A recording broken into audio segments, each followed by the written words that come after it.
Actually caused a pretty bad car accident right before my 25th birthday, Mhm. and was arrested and was facing like 5 years in prison. And before that, I tried to get sober quite a few times, Mhm. but it wasn't uh, until like the consequences were that huge that I actually realized what a problem it was. Mhm. And there's this common theme in addiction where like alcoholics will not be as bad as heroin addicts, but heroin addicts, or at least they're not as bad as people smoking meth.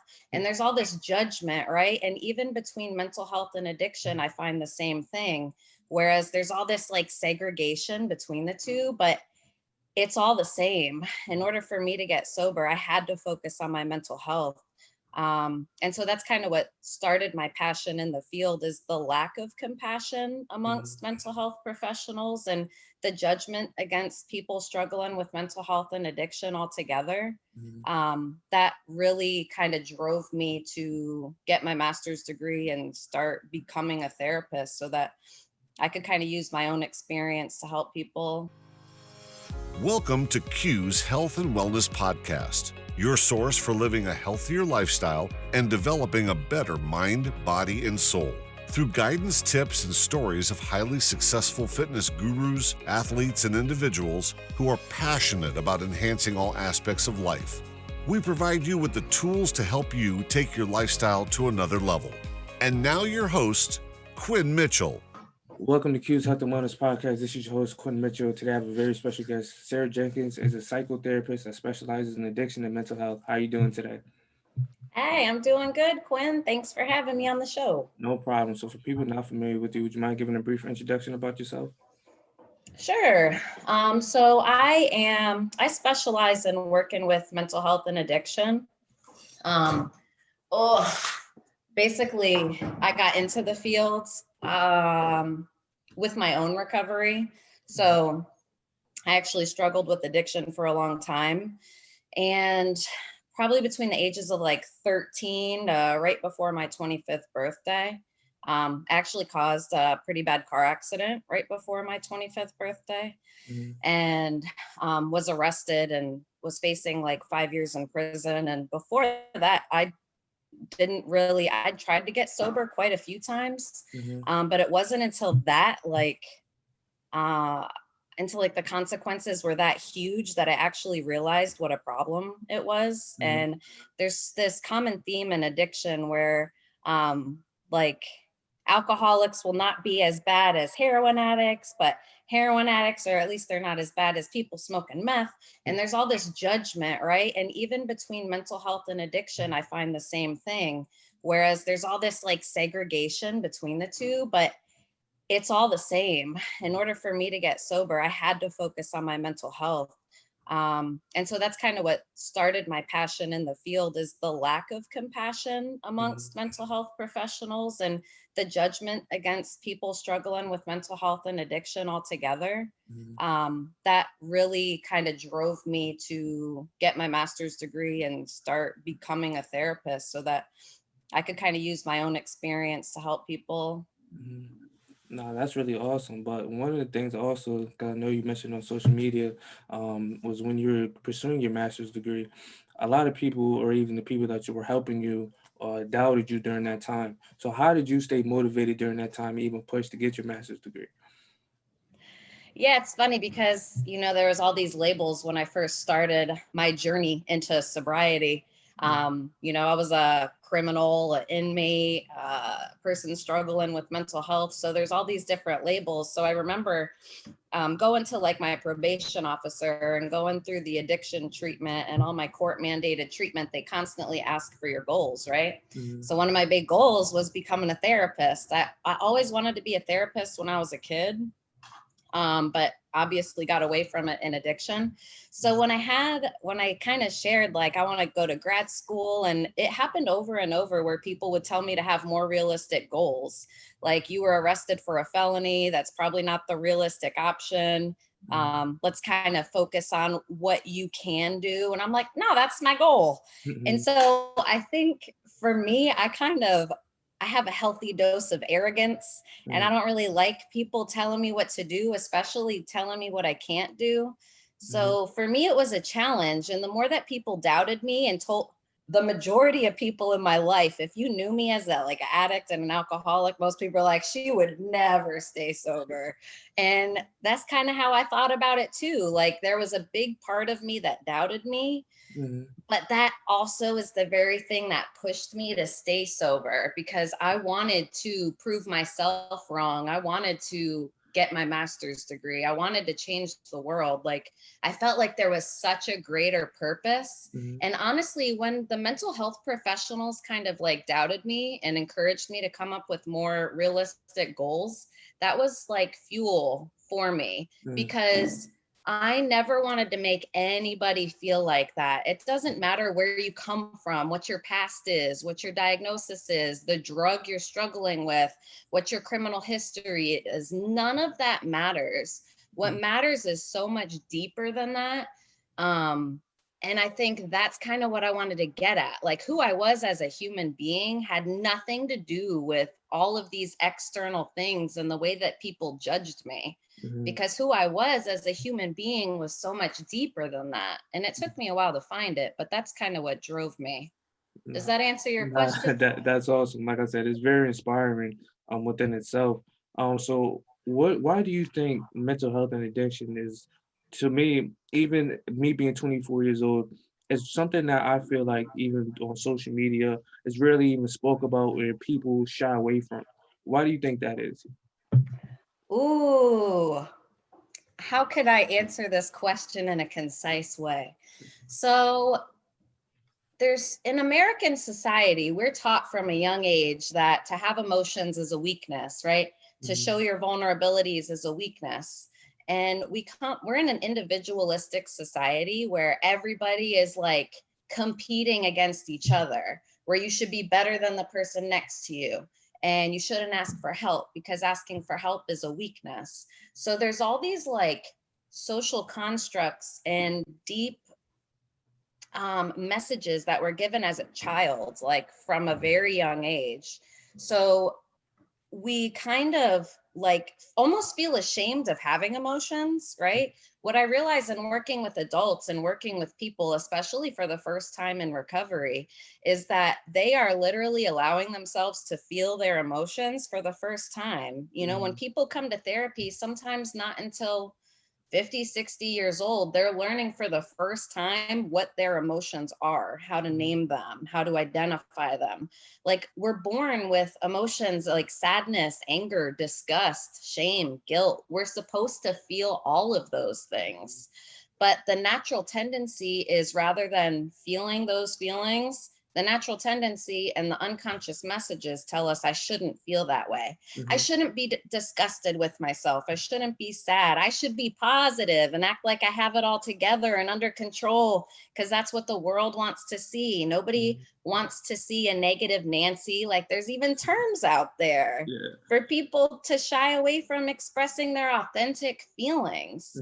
And like that's the sad part about it. So these normal feelings, right? Sadness, guilt, shame, they're super uncomfortable, but they're normal feelings. And the more that people try to push them away and tell themselves that they shouldn't feel that way or they should be positive, the more that those emotions fester and then come out in forms of different mental illness or depression or anxiety or addiction, because all of those things are trying so hard to just get rid of these feelings.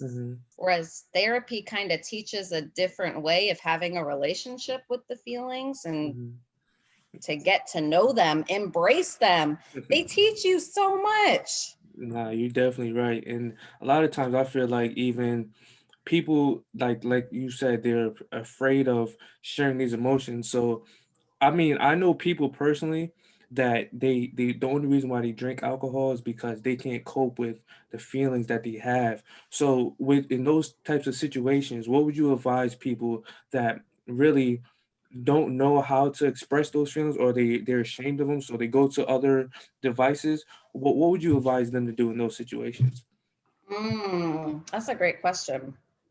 Number one, recognize that every single one of us were born with 8 primary emotions. There's like this great research where you can identify on babies' faces that they're angry, sad, disgust, guilt, shame, joy, surprise, and fear.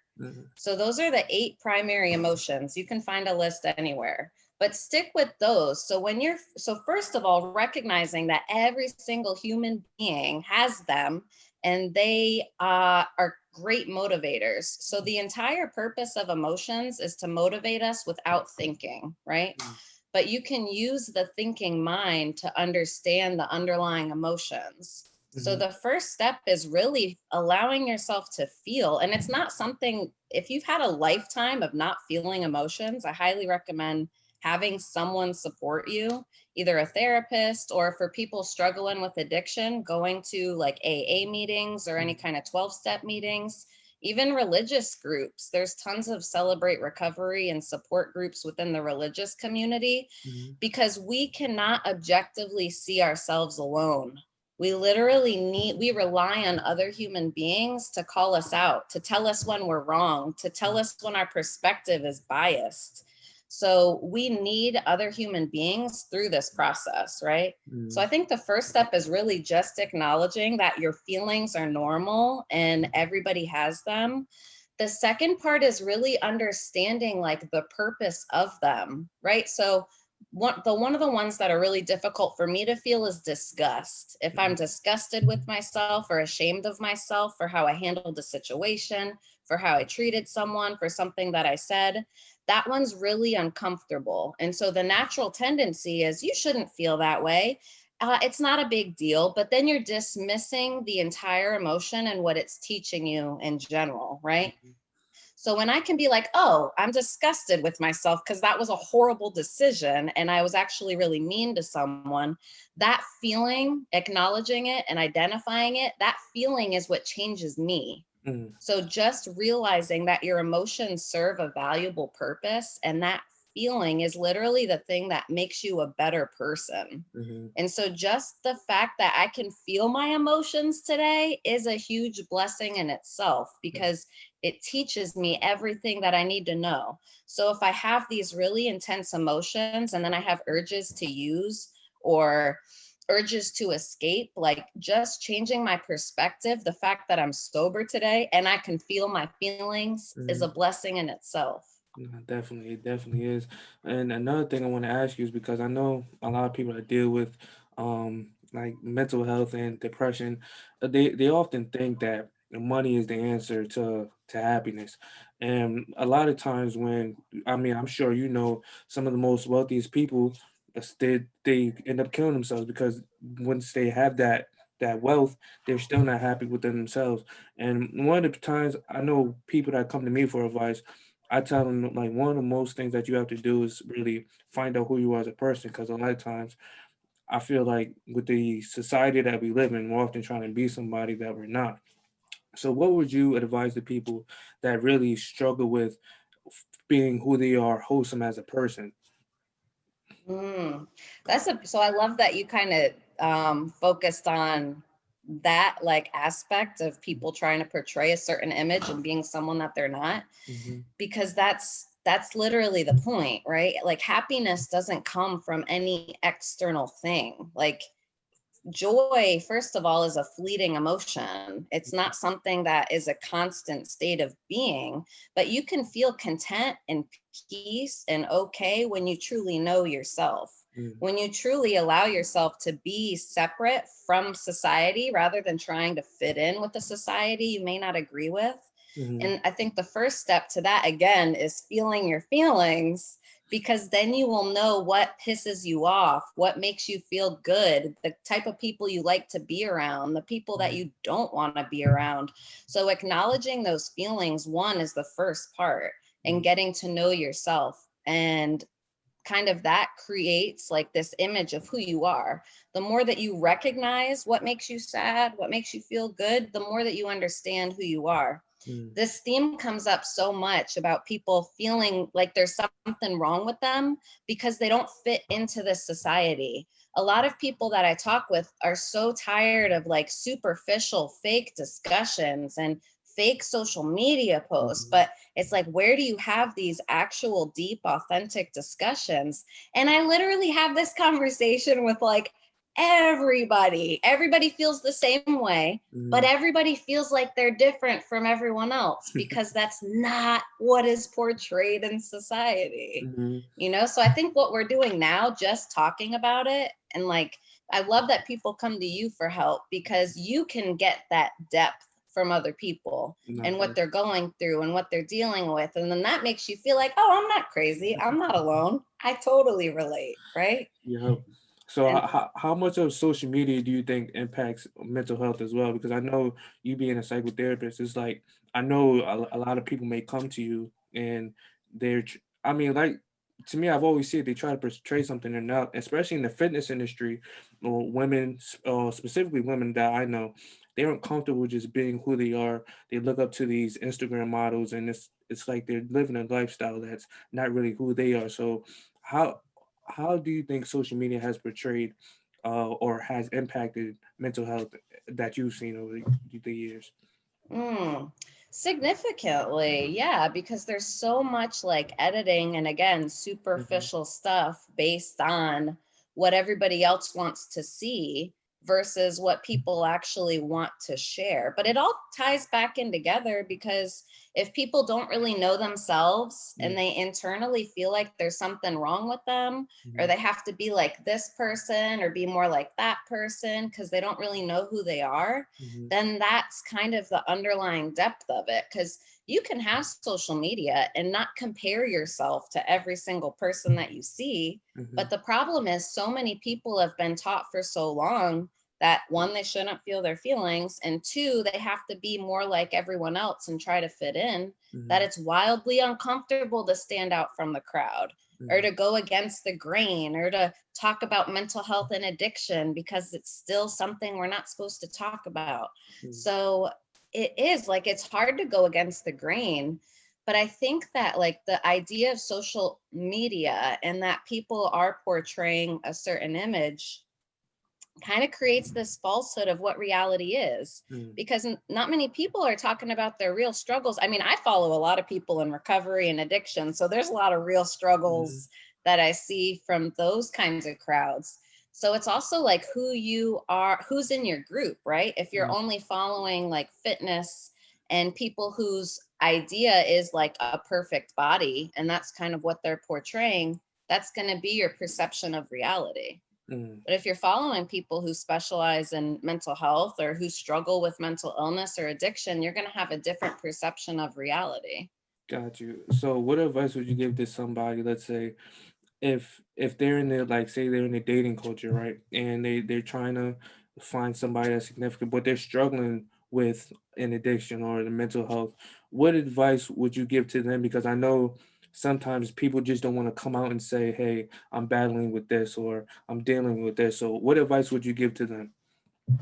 Ooh, you mean in a dating scenario, like on a first date kind of thing? Or just trying to get to know somebody, like, even if, let's say, they go on a date and then they want to continue this down the road, but they're scared to come out and tell that person that they're dealing with that situation. Like, so what advice would you give to someone like that? Ooh, well, I try to shy away from advice, but honestly, like that's something, okay, so it's really important to be truthful and be honest to, first of all, to yourself, right? And then second of all, to the people that are in your life. So newly dating someone, I mean, there's a whole stage of comfort and getting to know someone and having this image of who you want to be versus who you actually are, which is normal because as you build trust, then you start to reveal layer by layer. So it's going to be different for everyone. I mean, my strategy right off the rip on the first date, like people need to know I'm in recovery, because if you're a big drinker, like that's not going to work. You know? But that's a huge part of me, and I've been sober for 9 years, so I'm really comfortable talking about it. For other people like that struggle significantly with anxiety, it creates more anxiety for them to not share it with somebody, right? So if they have an anxiety attack out on a date with someone and they don't really know that they struggle with anxiety, that image in itself creates more anxiety. So Mm, a lot of the people that I've been working with will kind of share, hey, I'm in therapy, I've been dealing with mental health, this is what's going on. And mhm, typically what people find is even by having that conversation, that little piece of vulnerability makes it okay for the other person to share a piece of vulnerability too, mm. right? That's real. And I'm glad you said that. And that segues into what I want to ask you next is for people that's dealing with addiction, what steps would you give to them to help them try to break that addiction? Because you've been sober for a significant period of time. I know it may not be a struggle for you now, but for some people, trying to keep that longevity and trying not to relapse is something that's big for them. So what tips or advice would you give to them? Ooh, recovery cannot be done on your own. So, Mm, so many people feel like they have to be sober on their own or that they can get sober on their own. And it's not no one can get sober and stay sober on their own. mhm, So that's why in recovery, community is so important. There's this saying that the opposite of addiction is not sobriety, it's connection, mhm, because it's not really about the addiction. Like it's mhm, not really about the drug. The reason that people typically use is this sense of not being okay within. And so this sense of feeling disconnected and isolated from the world around them. mhm, So um asking for help from like a community, a 12-step community, like I said, a church community. There's an app called Meeting Guide, mhm, and that will basically have a GPS tracker, and you can find any meeting at any time, like anywhere around you.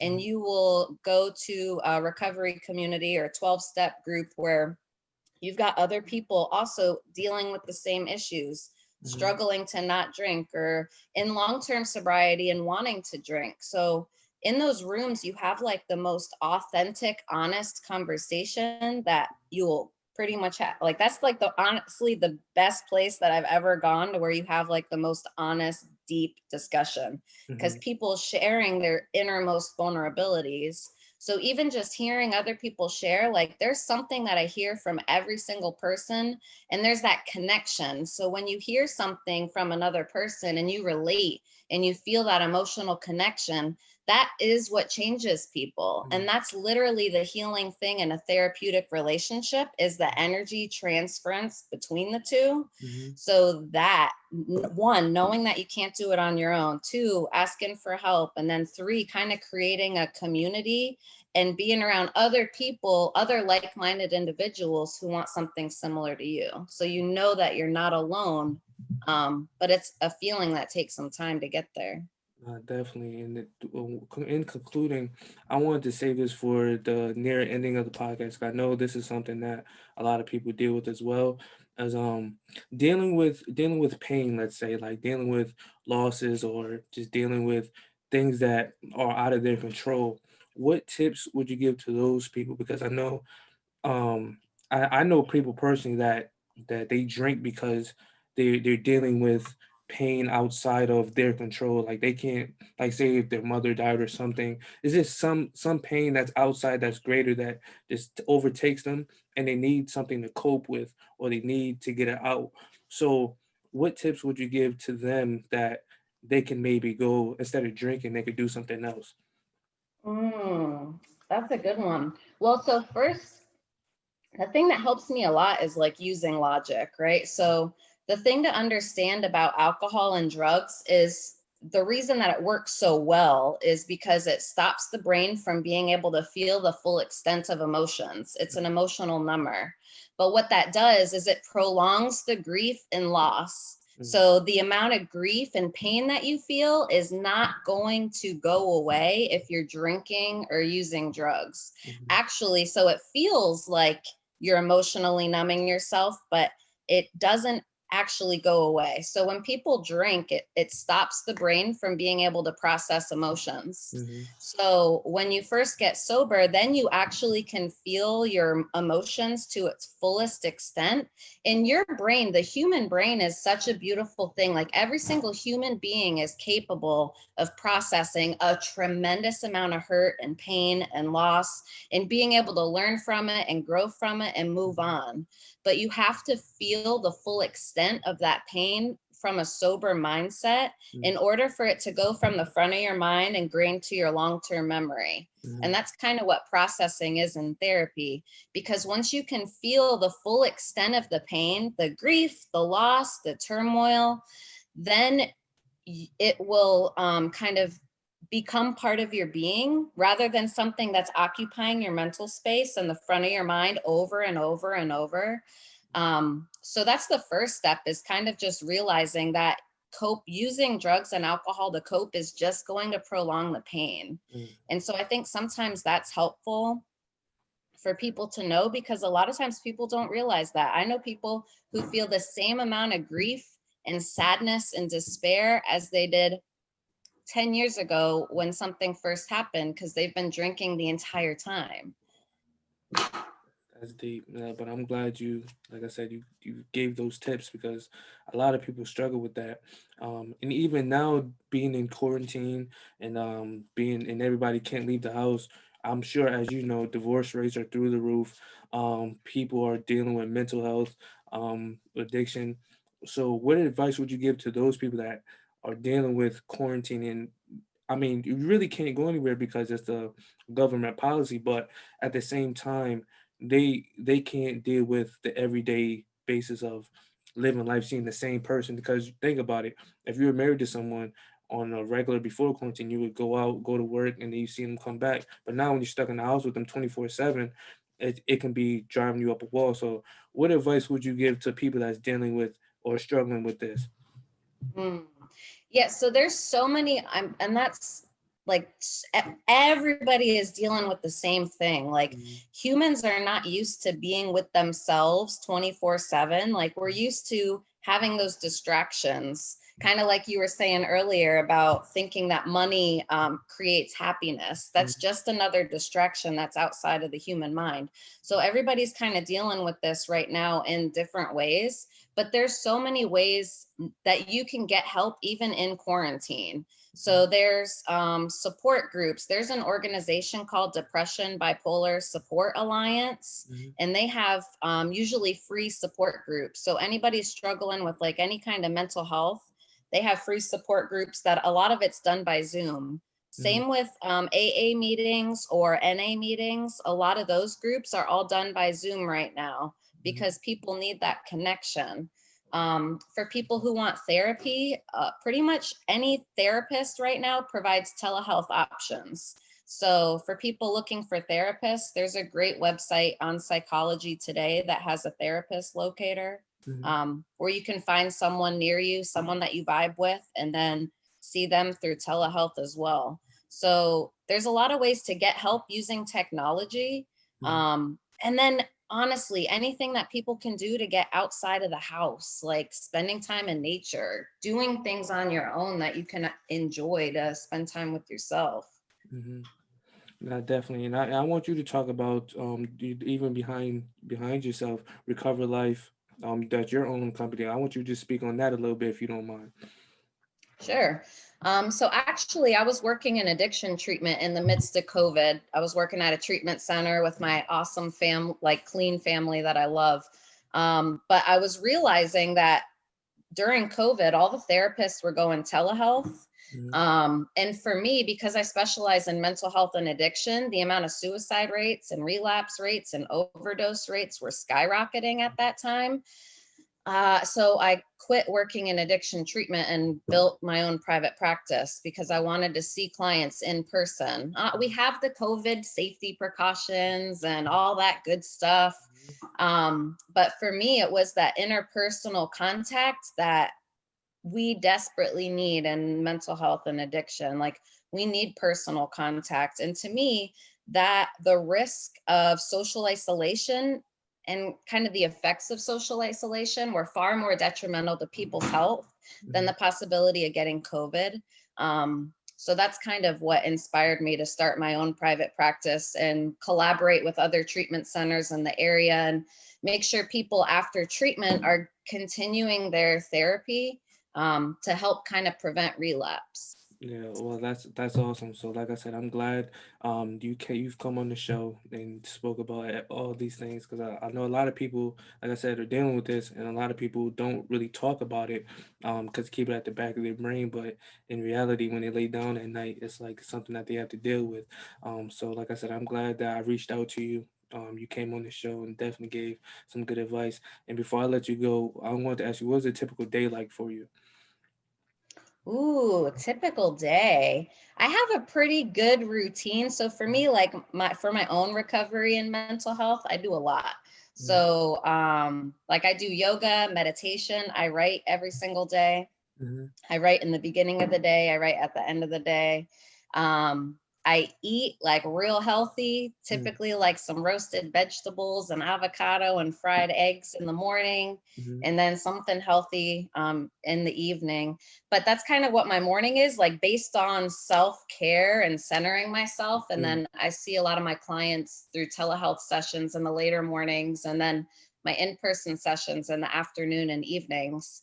mhm. Um, which people are dealing with a lot of uncomfortable stuff, you know? So for me, I have to take care of my mental health and my own recovery first, so that when I'm sitting with another person, I can be 100% present with where they're at. Gotcha. So for me, it's also like going to meetings and spending time with my recovery community Mhm, and reaching out when I'm not doing well, asking my supervisor for help or advice, and just making sure that I'm getting my own human connection and mhm. sharing my heart with people and recognizing when I'm struggling and asking for help in that moment, rather than like putting it off or feeling like I have to do anything alone. Because yes, we all have the capability to do everything alone, but why would we want to? It sucks that way. No, definitely, definitely. And the last thing I want to ask you, that was something I ask all of the people that come on the show. What is something that you're most grateful for? Most grateful for Mhm. my sobriety and my emotions. That's awesome. I'm glad. Like I said, I'm glad to hear it, because, like I said, a lot of people suppress their emotions. They don't really tap into them. But for you, your story within itself is very inspiring.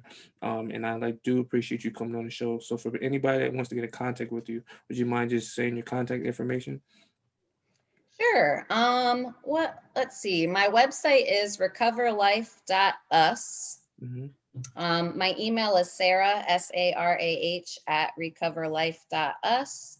Hmm. And my business line is 813-693-2019. I Great. provide free resources too for Mhm. people like who don't know where to start or how to get help. Feel free to call me, and I always try to help somebody find the resources that they need. Definitely, and I'll have all of those in the description below as well. So like I said, sir, I appreciate you coming on the show and chatting up with me. You gave some great advice, and I appreciate you responding to me on LinkedIn as well. For sure. What's your takeaway, Quinn? So, like I said, my biggest thing that you've provided and blessed us with is just being tapped in with the emotions. Because, like I said, me being an athlete, being a man in society, I think it's kind of frowned upon. Like when you, as a man, when you're being emotional, but at the same time, you have to have emotions to know who you are as a person.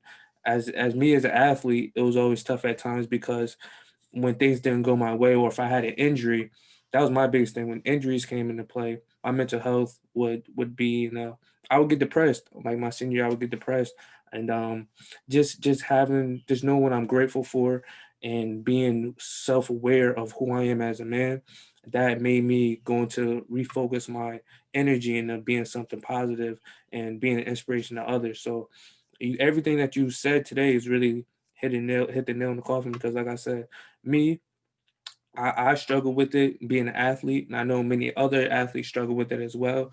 And we don't really like to talk about an athlete world, because if you just say, "Hey, you might be laughed or looked down upon," like you're not just gonna come out and open and say, "I'm dealing with something." You often just deal with it on your own, either through drinking or through doing something else. So me personally, my biggest thing was just knowing who I was as a person, and knowing that it's okay to have emotions. It's okay because you're a human being, but then shifting those emotions to a positive energy. So like I said, everything you said today was, like I said, I greatly appreciate it. Yeah, that was beautiful, Quinn. I'm glad you had me on the show too. Thank you. There's no problem. So we'll definitely be in touch soon. Sounds good. Yep. Thanks for joining us on this episode of Q's Health and Wellness Podcast. Don't forget to subscribe or to leave us a review on iTunes or the listening platform of your choice. Also, please check us out at quinnmitchellii.com, as well as find us on Instagram for more useful content and resources.